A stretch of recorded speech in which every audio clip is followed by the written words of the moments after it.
The air is thick with smoke, stinging eyes and throats as Vikings huddle around a central fire. Their woolen tunics are damp from the biting wind outside, but inside the fire is life itself. This is not leisure, this is survival. Scandinavia's winters are long and brutal. Shelter is the only thing standing between life and death. Vikings mastered their environment, building sturdy halls from local wood and turf, passing down practical knowledge through generations. Every decision, where to build, how to insulate, was a calculated move against the elements. Their shelters were a testament to resilience and ingenuity. With only their hands, wits, and what the land provided, they created warmth and safety in a frozen wilderness. This mastery allowed them to endure at home and push into new, harsher lands. The Viking spirit was forged in the struggle for warmth and survival.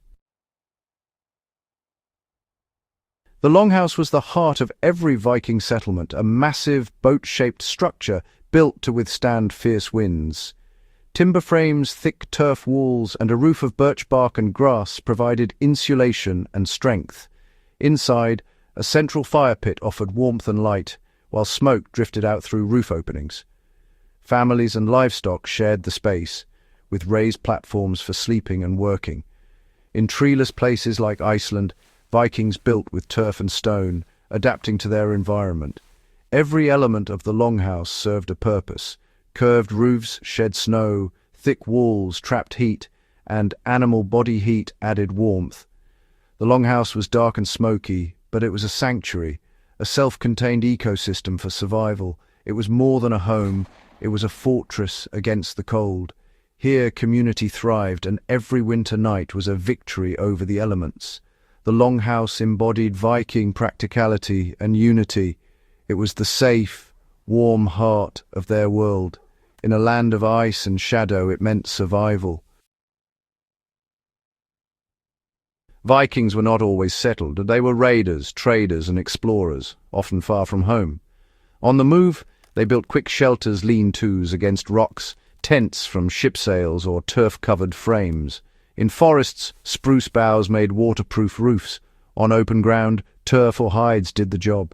Their long ship sails doubled as tents, creating A-frame shelters for the crew. For longer stays, they dug pit houses or built rough turf huts, using the earth for insulation. Speed and resourcefulness were key. Vikings turned any landscape into a temporary home. Their survival depended on improvisation and deep knowledge of the land. A Viking's true skill was not just in battle, but in making shelter anywhere. Fire was the heart of every Viking shelter.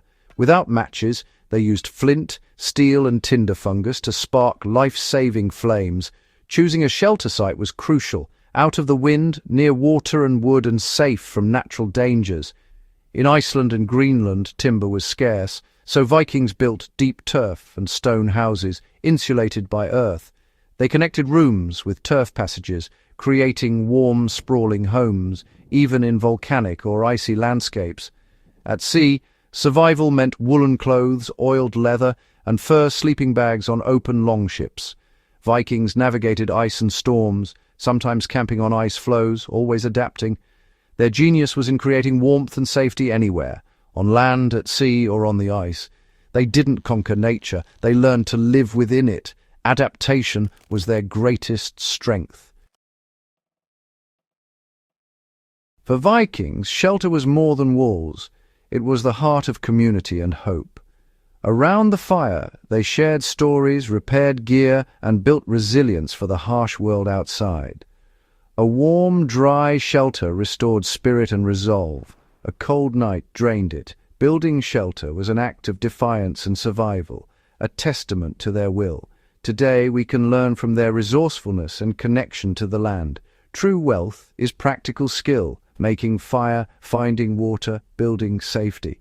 The Viking legacy is one of adaptation, community, and ingenuity. Their story reminds us that survival and strength come from working with the world, not against it.